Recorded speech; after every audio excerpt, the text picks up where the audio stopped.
Hare Krishna, welcome devotees to the Gita Daily session. Thanks for joining the session. So, today we'll be discussing Bhagavad Gita 9.12.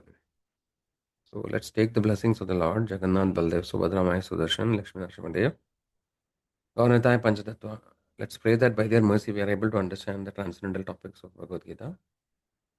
So, let's write the prayers together. Om Atnanati Mirandasya Nananjana Shalakaya Chakshurunmilidam Yena Tasmai Shri Gurave Namah नमां विष्णुपादाय कृष्णप्रेष्ठाय भूतले श्रीमते भक्तिवेदान्त स्वामिनिति नामिने नमस्ते सरस्वती देवे गौरवाणी प्रचारिणे निर्विशेष शून्यवादी पाश्चात्यदेशतारिणे जय श्री कृष्ण चैतन्य प्रभु नित्यानंद श्री गदाधर शिवासादि गौरभक्तवृंद हरे Krishna Krishna Krishna Hare Hare Hare Ram Ram Ram Hare Hare. So let's dedicate the session to His Divine Grace, A.C. Bhaktivedanta Swami Srila Prabhupada, founder Acharya of International Society for Krishna Consciousness. Because of His mercy, and we are able to understand Bhagavad Gita today in an easy and practical way. So let's thank Srila Prabhupada. Srila Prabhupada ki jai. So today we'll be reciting 9.12. So let's recite the shloka. Mogasha moga karmano mogatnana vichedasa rakshasim masurim chaiva prakritim mohinim shritam. Repetition. Mogasha mogakarmano mogatnana vichedasam rakshasim asurim chaiva prakritim mohinim shritam. Translation by His Divine Grace Srila Prabhupada. Srila Prabhupada ki jai. Those who are thus bewildered are attracted by demoniac and atheistic views. In that deluded condition, their hopes for liberation, their fruitive activities, and their culture of knowledge are all defeated. So let's see the word to word meaning. Moga Asha, baffled in their hopes. Moga Karmana, baffled in fruitive activities. Moga Jnana, baffled in knowledge. Vichedasa, bewildered. Rakshasim, demoniac. Asurim, atheistic. Cha, and Eva, certainly. Prakritim, nature. Mohinim, bewildering. Shrita, taking shelter of. So let's look at the translation again. Those who are thus bewildered are attracted by demoniac and atheistic views.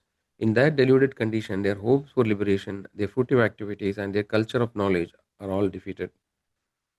So let's try to remember the context. So we are discussing 9th chapter of Bhagavad Gita, where Krishna actually gives Arjuna the topmost confidential knowledge, right? And also is revealing the transcendental position of the Lord's position, like his identity, right? And then the Lord actually also the last session we discussed about who are the mudas, right? Avajanandi Mam Muda, right? So we discussed about Avajanandi Mam Muda, Manushim Tanumashridam, Parambhava Majanando. So basically, in the last session, we discussed which kind of people actually, they deride the Lord.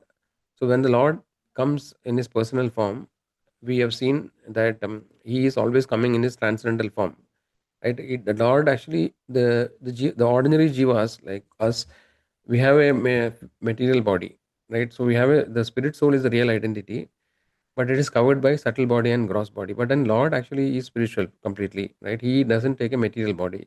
So the Lord has a transcendental position. So even though he appears, as a small child or a baby, still he is in the spiritual form with complete opulence. But then the people who are the foolish people, right? So that actually they will not recognize the Lord's position. So they deride Lord, which means they make no, they mock the Lord, they make fun of the Lord, or they criticize the Lord. So this kind of people actually, they will never surrender to the Lord. So in today's shloka, Krishna is actually continuing the discussion. So Krishna is saying that the people who actually deride the Lord, right, or those atheistic and demoniac people who are foolish, so they actually their hopes for liberation, their fruitive activities, and their culture of knowledge all are liberate. So such people actually will never attain success, right? People who deride the Lord. So this is the essence of today's topic. So we'll look into it in more detail. So here Mogasha. So there are three: Mogasha, Moga Karmana, and Moga Jnana. So what it means? Moga means vain, or basically which doesn't find success. So Asha, hopes, right? Karma means the path of karma, and Jnana the path of karma. So there are different. We have seen that there are different spiritual seekers, right? So spiritual seekers, some of them are in the path of karma yoga, which means they actually they dedicate the results of the activities, right? So they are not attached to the results. So those are called karma yogis. And then there is jnana yogis, who are actually seekers of knowledge, right? Who also embark the path of spiritual path, but their goal actually is to acquire knowledge, right? So but in this category of people are still selfish. No, they are not selfless, so they have some goals or personal motives, because of which they embark on the spiritual path, right? But if any of the category, even actually Srila Prabhupada explains, even the so-called devotees, so some of the people, some of these spiritualists, they may take the path of devotion service, right? But then it is possible that in the initial stages, or when they are not properly established in the devotional service, they are actually, their concept also may not be properly situated. So in any category of people, right, if they deride the Lord, right, or if they criticize the Lord, or no, they don't understand the transcendental position of the Lord, um, then actually their hopes are actually baffled. So this is what actually the Lord is explaining. So, and Mohinim Shridim means, so basically such people will be trapped by Maya, right? They will fall for the Maya, and then they will come under the clutches of Maya.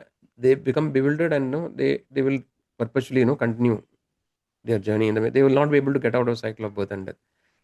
So even the hope for liberation, everything is frustrated. So this is the key point, or essential meaning of the today's sloka.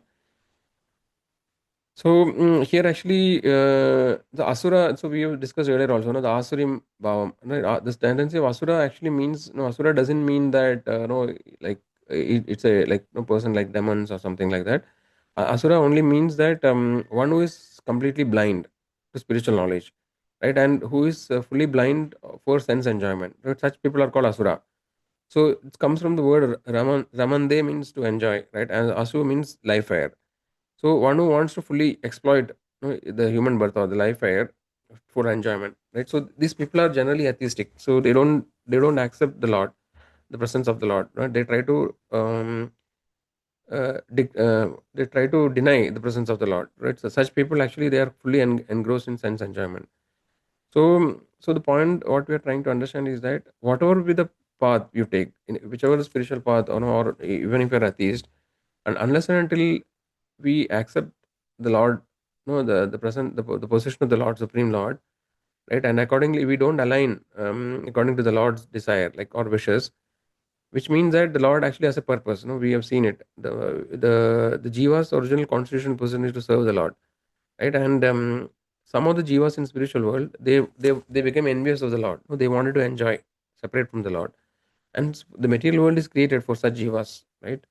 So that they can forget the Lord, and yoga maya mahamaya actually covers the intelligence, and then the jivas tries to enjoy here, right?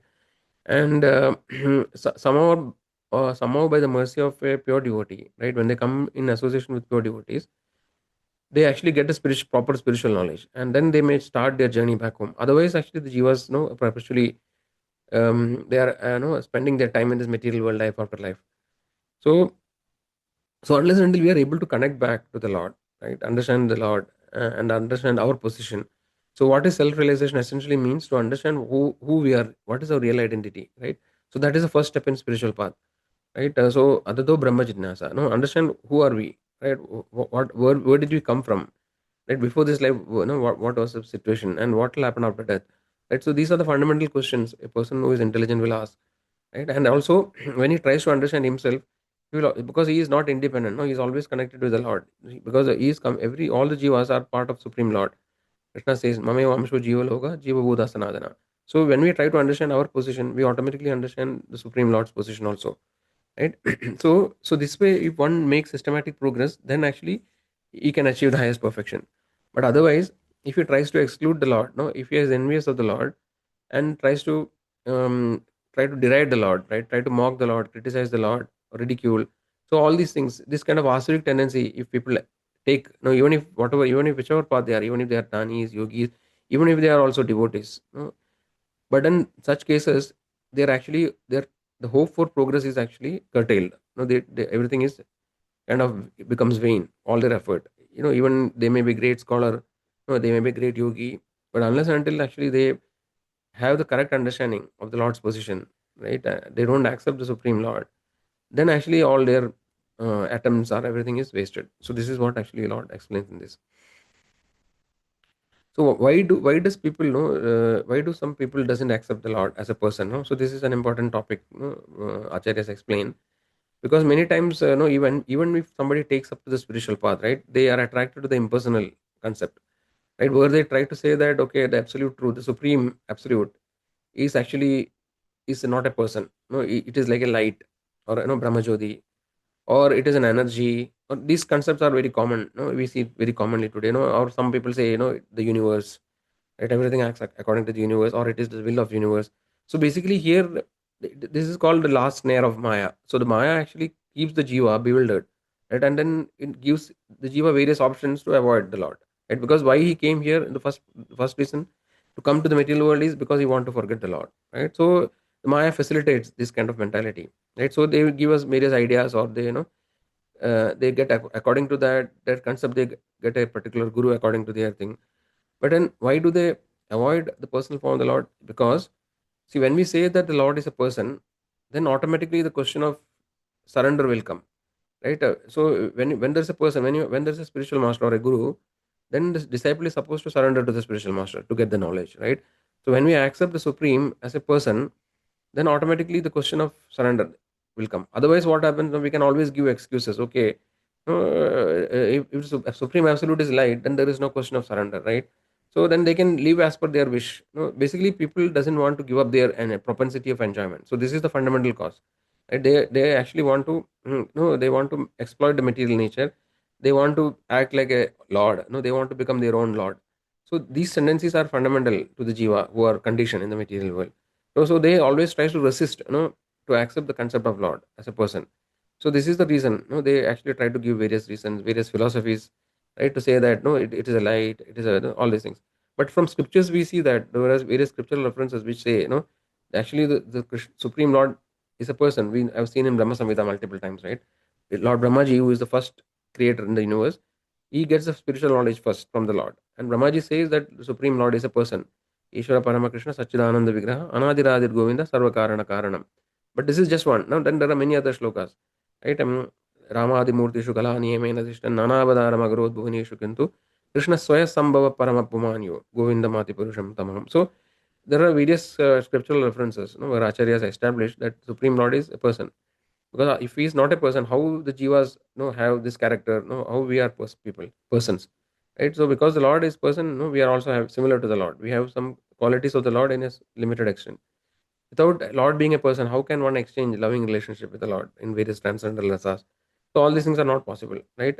How actually variety can come from something which is completely void of variety? So this way, acharyas have established the fact that Supreme is a person. So there are very subtle nuances, which actually we may not understand initially, but then but then there are a lot of traps in the material world, in the Maya, right? So the Maya may present us various paths which may look like the correct path or a real path, but actually these are pseudo paths, which will lead us to nowhere, right? So that is why we should be very careful, when we select various paths and understand, the futility of our attempts. So we need to really, in the beginning we have seen that, how do we understand an authorized path? Is actually is that it has to come through a proper disciplic succession, a parampara, authorized parampara, right? So it should be a bona fide parampara which actually comes from Krishna.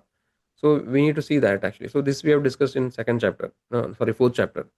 So if somebody has missed that session, now they can refer to those lectures.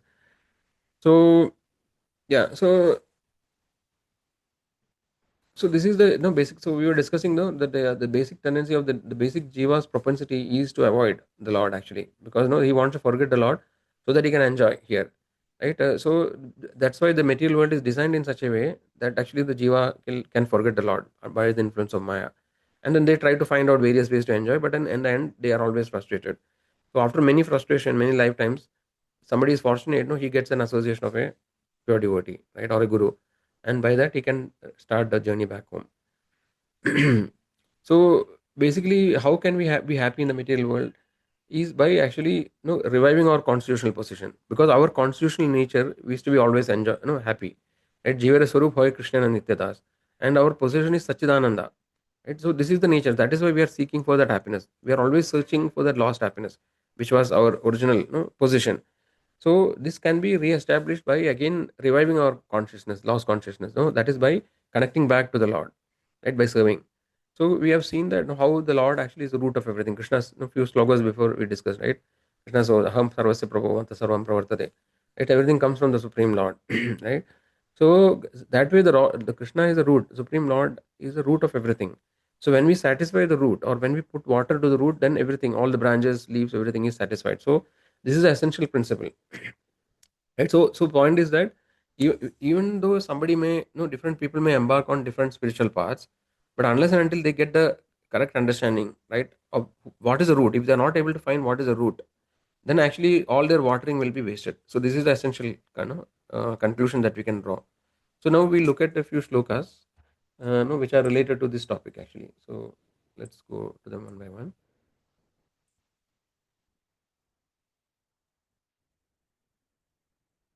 Yeah, so how do we see, how do we understand, no, what is the root purpose, right? So in Srimad Bhagavatam, we will see the shloka, first canto, second chapter, sixth shloka. So it says, Savai Pumsa Paro Dharma, Yado Bhakti Radhokshaje, Ahaidugi Apradihada, Yaya Atma Suprasidari. So what it says, the supreme occupation, Dharma, of all humanity is that by which men can attain the loving devotional service unto the transcendental Lord. Such devotional service must be unmotivated and uninterrupted to completely satisfy the self. So this is the question answered by Sukadeva Goswami. Parishit asked, no, what is the supreme dharma of the jiva? Right? So here actually the answer is given. Then 1.2.13. Atapumbir Dvijashreshta Varna Ashrama Vibhagasa Sanushtidasya Dharmasya Samsiddhir Haritoshanam. O best among the twice born, it is therefore concluded that the highest perfection one can achieve by discharging the duties prescribed for one's own occupation according to caste divisions and orders of life is to please the Supreme Personality of Godhead. So we had the Varnashrama system we have discussed earlier. So this basically in today's world we can consider this as the various responsibilities or so-called duties, that we think it is our responsibilities and duties. But all these duties, if you execute independently, right, without connection to the Lord, then actually it is all waste of time. So that's what actually this shloka says. Right? So, the purpose of all such duties is ultimately to satisfy the Supreme Lord. So in Bhagavad Gita 16.20, right, we have a shloka which resembles the today's shloka. So here actually the Lord is saying that the people who are atheistic and demoniac, right, so they actually will never attain the perfection. So 16.20 says, Asurim yoni mapanna muda janmani janmani mam aprapyeva kaunteya tato yandi adhamam gadim. So what it means? Attaining repeated birth among the species of demoniac life, O son of Kunti, such persons can never approach me. Gradually they sink down to the most abominable type of existence. So we have seen that based on the karma, right, we get the body, next body, right? After death, based on the set of karma and the desire, the jiva gets a body. So if you are in Asuric path, then you keep on getting lower and lower species. So there are 84 lakh species, right? So that way the person will degrade again and again. So 12.5 of Bhagavad Gita says, so we talked about the impersonal path, right? The people actually, they refuse to accept the Lord as a person. So what actually could happen to such people is Lord explains in 12.5. Lord says, Klesho adigaras tesham adigadaras shesham avyakta asakta chedasam avyakta hi gadir dukkam deha avapyade. What it means? For those whose minds are attached to the unmanifested, impersonal feature of the Supreme, advancement is very troublesome. To make progress in that discipline is always difficult for those who are embodied. So then 10.2.32 says, Ye anyarvindaksha vimuktamaninas Tvaya astabhavad avishuddha buddhaya aruhya krishrena param padam tada padantyado anadrida yushmanangreya. So what it essentially means, unless, so if you take the impersonal path, right, you cannot attain the highest perfection.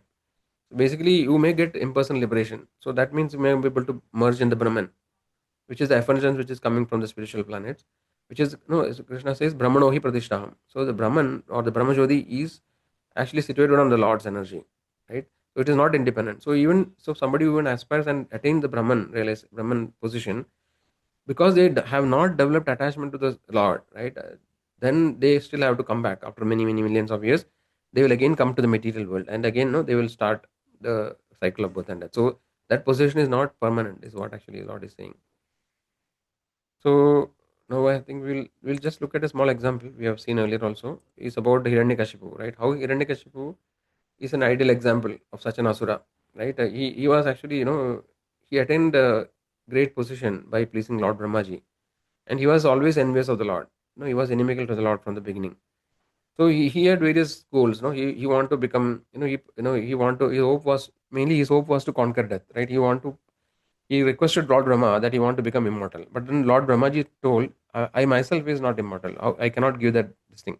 So then he came up with many ideas, no, many conditions by which internally, indirectly he will become immortal. He will tell that I should not be killed by anybody who is created by Brahmaji, should not be created by weapons, nor in the day, nor in the night, nor inside, nor outside. Like that, he come up with so many permutations, combinations, and he thought that now he's invincible, right? And then he performed various actions like penances, right? So he was knowledgeable also. He was knowledgeable in Vedic scripture. So he had tried out various spiritual paths, but then he excluded the Lord. He was envious of Krishna.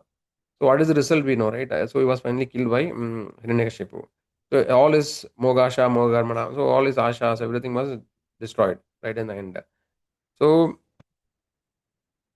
so that is what. So if you take the shelter of Asuric Bhava, then actually there is no hope.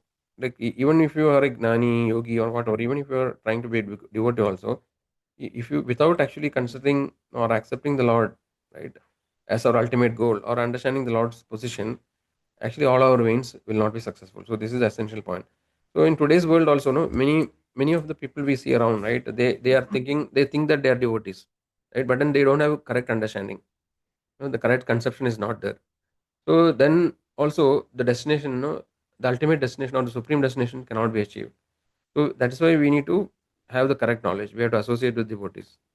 So what are the key takeaways from today's session? So how do we increase the faith? So sometimes, we many of us doesn't have the faith because that is our, because we are conditioned in so many lifetimes, right? How can we build the faith in the Lord? Is by associating with devotees who also have faith. So what is the practical thing we can take is improve our association. So just hearing the knowledge theoretically or reading, theoretically, will not actually make us established, in the faith. So to increase the faith, we need to have practical association of devotees. So we should try find out opportunities to associate with devotees. So that means, we can go to a temple, right? At least once in a week, we can go to temple, or no, we can go to a center where actually Bhagavad Gita sessions happen, right? Spiritual topics are discussed, and talk to devotees, meet them, right? Understand how actually they are executing bhakti. So this way, we need to practically apply, right, understanding. Then we have to increase, hearing the topics about the Lord, because normally in our day-to-day life, all the time we are hearing Kali Purana. The Kali Purana is the news that we see, right, in the internet. So every day there are thousands of news, right? So all these things, we will keep us actually away from the Lord, because this pulls us to the material concept again and again. Because if you look at the news that we see, right, only the characters change. The same news repeats again and again, right? Somebody is killed or some murder happens, some war is happening. So this news actually doesn't help. No, this is the material world keep on going like that. No, so there is no point actually, because it is how it is designed in that way. So increasing about hearing about such news, or hearing about gossip about others, what happened to this person, what happened to that person. So these all these things actually will not really help us much. So these are called prajalpa, right? So in Srimad Bhagavatam, no, actually there's a shloka 2.1.2. It says, Shrotavyadini Rajendra Nadam Shanti Sagasrasha Apashyadam Atmatattvam Griheshu Grihamedina. What it says is that those persons who are materially engrossed, being blind to the knowledge of ultimate truth, have many thousands of subject matters for hearing in the human society. So this way, there are so many thousands of news, for actually people. Every day we go through the same thing, Puna Charvita Charvanam, which is actually not taking us anywhere. So we should actually find time, at least some time every day, to actually hear about the topics about the Lord, right? So that way, actually, we can make progress. Okay, I think with that, I think we come to the end of our time. So if there are any questions, devotees, they can unmute and ask, or they can put it in the chat. So are there any questions, devotees? So if somebody wants to leave at this point, they can leave. We'll chant together 3 times Hare Krishna mantra. Okay, so I can, if meanwhile any questions are there, they can put it in the chat. So I would request all devotees to chant along with me. Hare Krishna, Hare Krishna, Krishna Krishna, Hare Hare, Hare Rama, Hare Rama, Rama Rama, Hare Hare, Hare Krishna, Hare Krishna, Krishna Krishna, Hare Hare, Hare Rama, Hare Rama, Rama Rama, Hare Hare. Hare Krishna, Krishna Krishna, Hare Hare, Hare Rama, Rama Rama, Hare Hare. So one thing we need to understand, these topics or philosophy, may look very complicated, right? So because actually, people doesn't accept things easily, right? So all these philosophies are there, logic and arguments are there. But however, if somebody has faith in the Lord, right, just by simply chanting the holy name of Lord, even if you don't understand any of the philosophy, just by chanting the holy name of the Lord, all the knowledge, the result, the essence of all the knowledge will automatically be established. So Yasyadeve Parabhaktir, right? So it is mentioned, that actually one is sincere to the spiritual master, right, and follows instruction. All the Vedic knowledge, the essence of all the Vedic knowledge is automatically revealed in the heart. The result is achieved because Krishna says the purpose of knowing all the Vedas is to understand Krishna. Right? Vedesha sarve rahamaiva vidyo. So if you have faith, then we don't have to so much break our head with all the complex philosophies, right? Just chant the holy name. So if you are able to just chant the holy name, we have seen earlier, no, one who is chanting the holy name sincerely or properly, you have to understand that he has done all these things in the past life. So the point is that if you just the process is very simple, but then the people are complicated, right? They don't take the simple process, so they want logic, argument, etc. So that's why we have to discuss Bhagavad Gita, all these logical philosophies. But if you have faith and just stand the holy name, then if all the auspicious is coming, everything is automatically achieved. We don't have to worry like how everything is going to happen because that is the mantra, right? We have seen the holy name of the Lord is non-different from the Lord. So when we associate with the Lord, we completely become purified. All the contaminations, everything is removed, right? And automatically the knowledge is will shine in the heart. So that's why please chant the holy name of the Lord every day. Try to find some time to chant and also hear and read about the Lord. This way we can make progress. So thanks all of you for joining. I hope there are no questions. If there are questions, you can still ask me now. Otherwise, actually, we'll end the session here. So we'll meet again tomorrow. Okay, thanks all of you joining regularly. We'll end here. Hare Krishna, Krishna Krishna, Hare Hare, Hare Rama, Rama Rama, Hare Hare. Hare Krishna. Thank you all devotees. So we'll meet again tomorrow. Hare Krishna.